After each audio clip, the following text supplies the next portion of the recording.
Ooh, coming in hot chase from Great American Ballpark. We're right outside Great American Ballpark. I was going to say Great America Ballpark. We got fans. People are going to drive over there now who are watching this on FanDuel. It's the No green fans. fly. It's too early in the morning. There's no fans here. What do you call it? What do you call it? Green flies? What are green flies? Explain that to our audience. Well, dude, you know when you go to the when you go to the shore, like the green flies are on the bay side. You're like you're like having a good time with your family. Like like they're biting you on your arm and your leg, and they're just a little annoying. That's what all the big leaguers call the people outside, like the autograph hounds, the green flies. It's funny you say that. It's funny you say that. You know, Aaron Judge was just talking. I think it was John Heyman in the New York Post, and he was saying he's reached a point in his like celebrity where he cannot leave his hotel room on the road. He went to like a Starbucks a couple weeks ago, and it was so crazy that he's like, "I'm done. I'm not leaving. I'll go visit the cities in the off season."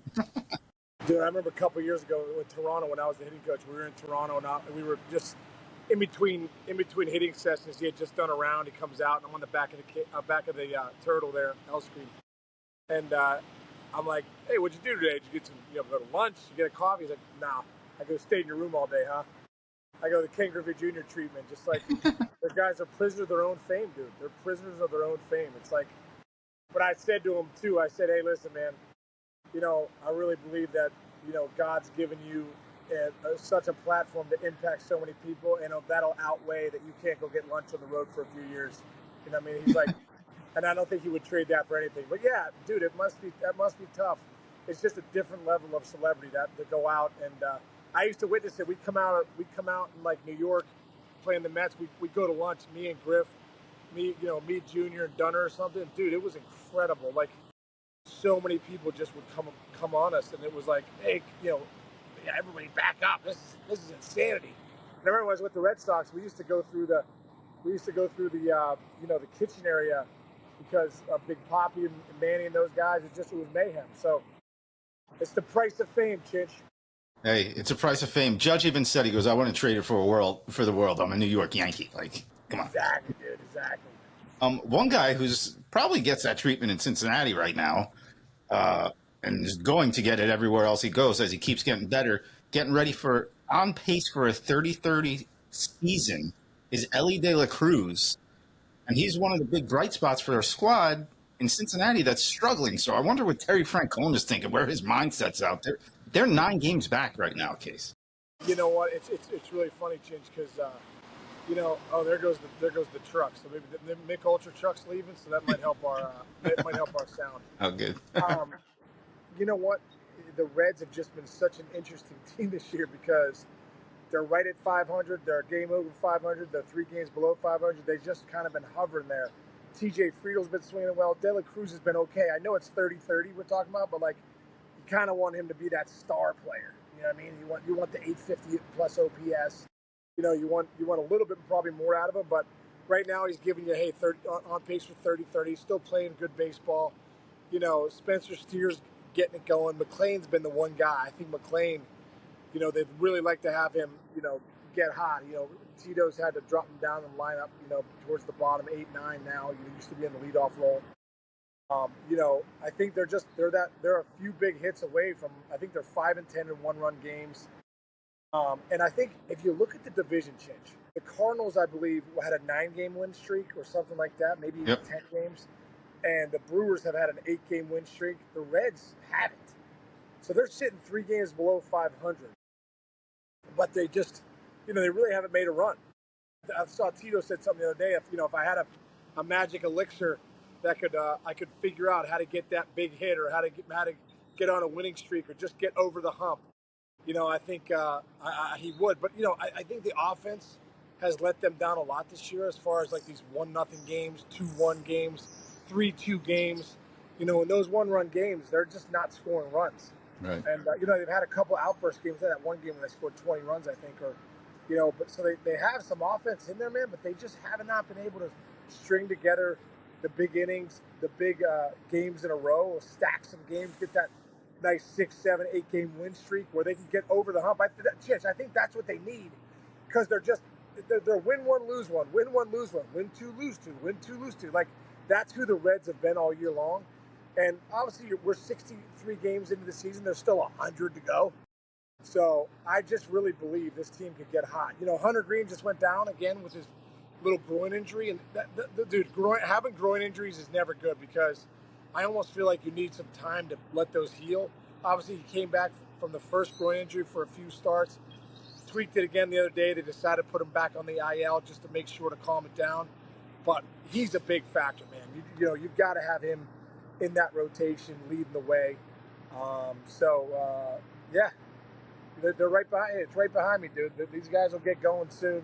That's all good. I really think they're one run away from being right back in the mix. Yeah, it's funny. You mentioned Matt McLean. When he came up in 2023, in just 89 games, 403 plate appearances, 290, 16 bombs, 50 ribbies. At the present moment, dude, he's hitting 175, 6 homers, 19 RBIs. He's got a negative .3 WAR.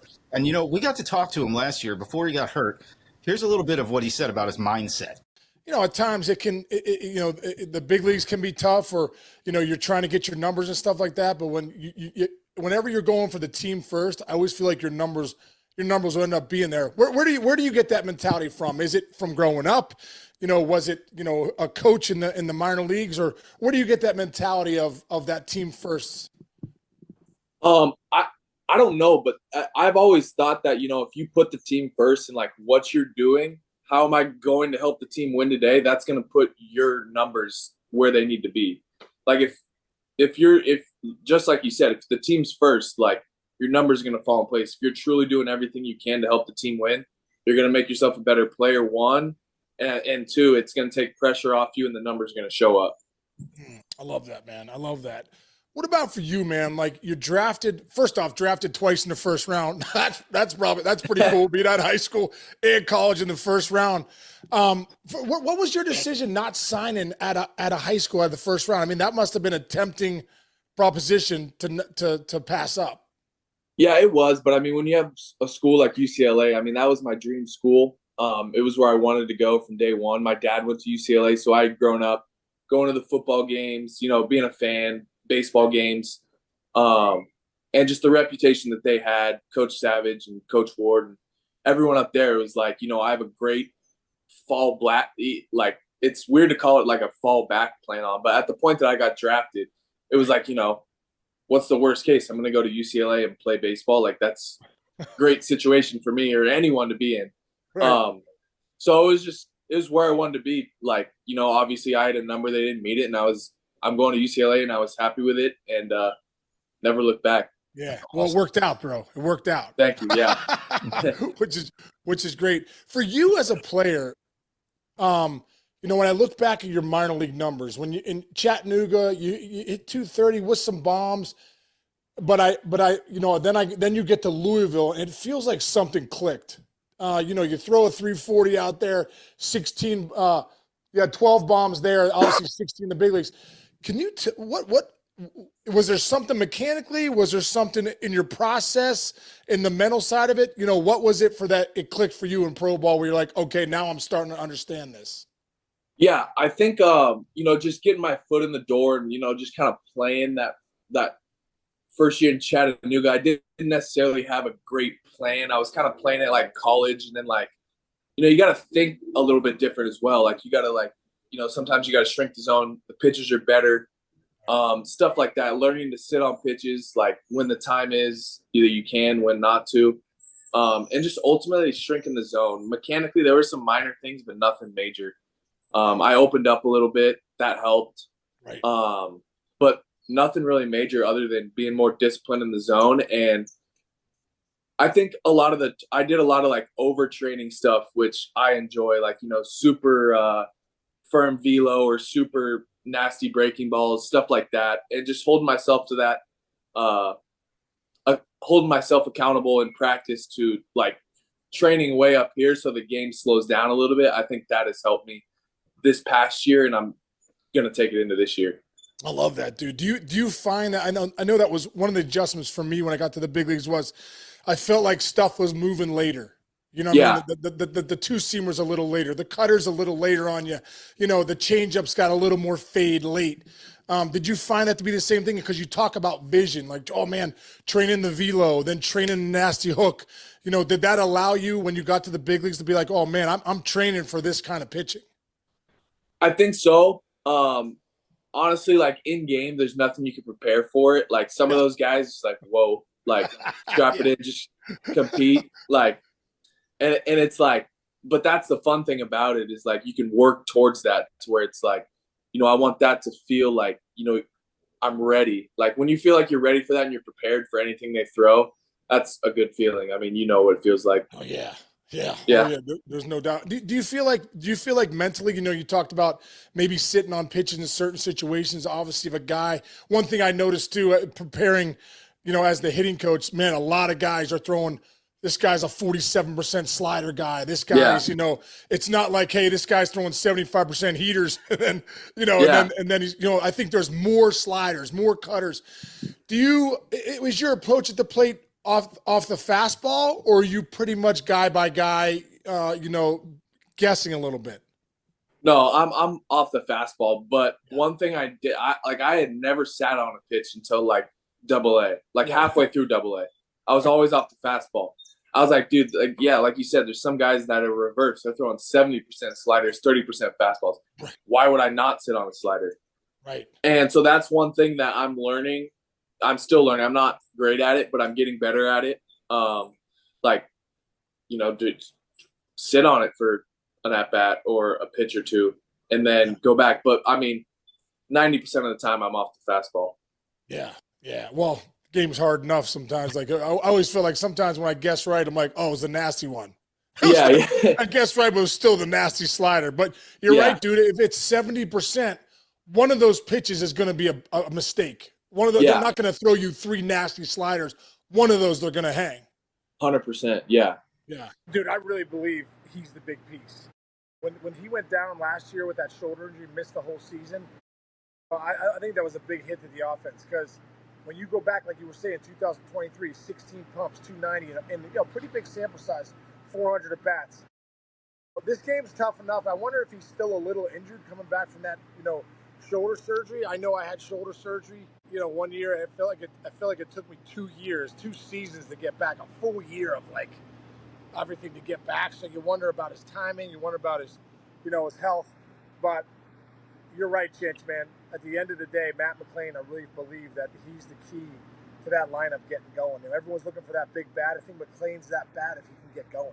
Yeah, there you go. All right, let's flip it. Well, let's do a little bit of a kind of like State of the Union here around the divisions. I'm gonna kind of rapid fire you with a couple things. Let's stay in the Central because we're in the Central on TV right now. Cleveland Guardians beat up on the Yanks last night. But, dude, it is the Detroit Tigers and everybody else right now. Tigers are 6 games up on the Twins, 6.5 on the Guardians, 8 on the Kansas City Royals, and the White Sox are the White Sox. But, dude, what are you seeing out of the Tigers right now? Are they this legit? Can they get a run? I think they are, dude. They're a tough team, man. Skubal at the top of that rotation, dude. He is a true ace. He, you know, arguably the best pitcher in the game right now. You know, and I think Riley Green's still going to another level. You know, he's really that star in the middle of the lineup. Torkelson has found a way to, you know, drive in runs, hit home runs. You know, really, you know, do his thing. You know, the lineup's been really good. The bullpen has been lights out. You know, the biggest thing is that rotation and the bullpen have been really good. AJ Hinch does a great job of managing that pen, managing the lineup, managing the matchups. Kerry Carpenter, you know, hit 3 bombs the other day. He's been swinging the bat well too. You know, there's a lot. There's just so many things that are going right for the Detroit Tigers right now. And yeah, dude, they look like the real deal. Yeah, you know what's interesting about them? You got to give their front office credit because in the offseason, everybody was like, Tigers, go get Alex Bregman, who has been having a great year, but he's banged up right now. And they almost had him. But they pivoted, you know, Jack Flaherty, right? Gleyber Torres to go and get with Alex Cobb. It seems like they made all the right decisions and plugged in all the right holes, and they're pretty legit in this. And kids, what's Gleyber hitting? Gleyber's doing well. Gleyber's having a good year. I think he's hitting for some power. He's hitting for average. You know, that's going to turn out to be that's turned out to be a nice sign for them. Javi Baez has had a pretty good first couple months too. which he didn't do anything last couple of years. To your point, Glaber's got a 270 batting average. How about a 383 on base percentage from a guy who used to strike out every other at bat? Like, pretty legit. Yeah, and he's got some damage. What does he have? Homer? 5 bombs, 29 ribbies. But what he 29 ribbies in 2 months, dude. That's closing in on 90 ribbies for the year. Mm-hmm. And at the end of the day, I'm sure he misses Yankee Stadium because Comerica Park, dude, that's where ball goes to die in that gap. Absolutely. Let's head out west now real quick. So you got in the NL, I mean, the Dodgers continue to win. They have, I saw somebody tweeted the other day, they could actually put up a full rotation and a full bullpen with the guys who are on the injured list. It's unbelievable, and they're still sitting at 37-25. They're in the dogfight with the San Diego Padres. And credit to the San Francisco Giants for being only 3 out. Hey, the D-backs are only 3.5 games out. And then there's the Rockies, of course. But how are you handicapping that division right now? Well, you know what? That's a great division, dude. That's a great division. It's amazing that with the Dodgers, it was so banged up. But they, the one thing that they have is major depth. I mean, when you got all those guys in that rotation, with Snell's being down, Glasnow's been down, Yamamoto's, you're really leaning on Yamamoto, you're leaning on Gonsolin, you're leaning on, Kershaw's back. They have so many arms, Dustin May. They have so many arms that, they're very fortunate because they can, they can have injuries and get away with it. Like a team like the Reds, Hunter Green goes down. Obviously, they have Lodolo and Abbott, and they have some good pitching, and Nick Martinez. It's tough for any team to sustain what the Dodgers have sustained, but they do such a great job of just having so many backups, of guys that could just fit right in. So that's why when you see Ohtani recently, throwing those side sessions, throwing to some hitters, I'd have to think he's close. And the Dodgers are probably thinking we need him now. We've kind of held him off. We're 60 games into, we're well over a year out of Tommy John. They're slow playing it, but I think Andrew Friedman and the boys in that front office have to be looking and saying, all right, it might be time to unleash Ohtani both ways again and see what he can do. So it's just really impressive. And the Padres, man, they've kept serve. They're staying in this thing. They got the pitching. They got that lineup to do it. So that's been a fun team to watch too, Chinch. The Diamondbacks have been really hovering around 500 a lot. But they got a good team, dude. Losing Corbin Burns is not good. I mean, he just went down with some elbow inflammations. Losing him is definitely going to hurt. But Corbin Carroll's been really good all year long. Ketel Marte, Josh Naylor, that lineup's been pretty lights out. And then who else is out there? Diamondbacks, Rockies. Yeah. I think they've won 3 in a row, though. Clint Hurdle's getting the boys going, trying to get the boys going out there. Yeah, that's the tough spot. That's a tough spot, too. Tough spot. AL West still seems TBD to me, right? The Astros are in first, Mariners a half game out, Rangers 4.5, and the Angels, dude, are showing some fight, man. They are just 5 games out of that division. I don't know if you saw yesterday, before Wednesday's game between the Red Sox and the Angels at Fenway, Angels pitcher Tyler Anderson got into a shouting match with Red Sox first base coach Jose Flores. The argument, reportedly stemmed from accusations by the Angels that the Red Sox were stealing signs, and Tyler got kind of beat up the night before. It almost got heated, but I'll tell you what, I just kind of like that the Angels are fighting. They almost won that game on yeah. I love the Angels are playing great. Ron Washington has the boy. I love that Ron Washington's old school ways. He's kind of like, I think they have that phone thing where they put their phones away when you can't have phones in the clubhouse, only make calls outside the clubhouse. I love that. I love Ron's, his post-game press conferences are we got to get it together. You know what I mean? It's instead of I feel like nowadays, people can be soft as hummus. There's still got to be a little toughness out there where you're like, hey, dude, we're not doing well enough. We're not playing hard enough. We got to look at ourselves in the mirror. I feel like there's a real accountability mirror out there with the Angels of we got to post. We got to get it done. We got to find a way. We're big league ball players, and I think they're taking on Ron Washington's personality of going out there and really playing good baseball. Since Trout's come back, he's really swinging the bat well. He looks great. Zach Nato is literally becoming one of the best players in baseball out on the West Coast. He's really going to another level. But, Anderson, Kikuchi, that rotation has been pretty good. And on the sign stealing thing, at the end of the day, bro, that's happening in every team is trying to find an edge. And if you could find a way to relay, if you have the signs and you can relay from the first base coach to the hitter, you know, you got to do a better job on defense. You got to do a better job of, mixing up your signs, or I don't know what it is. Somebody's giving something away if that's happening. Yeah. So if somebody's tipping, either the pitcher's tipping, that guy's back. Either the pitcher's tipping or the catcher's giving away something. Somebody's giving away something. So your video guys have, got to take a look at what's going on, with your guys and make sure you're not tipping pitches so that they can relay signs. Because that's part of it. There you go. All right. Last topic for the day. I'm going to put you on a spot here, and we're going to combo meal the Eastern divisions.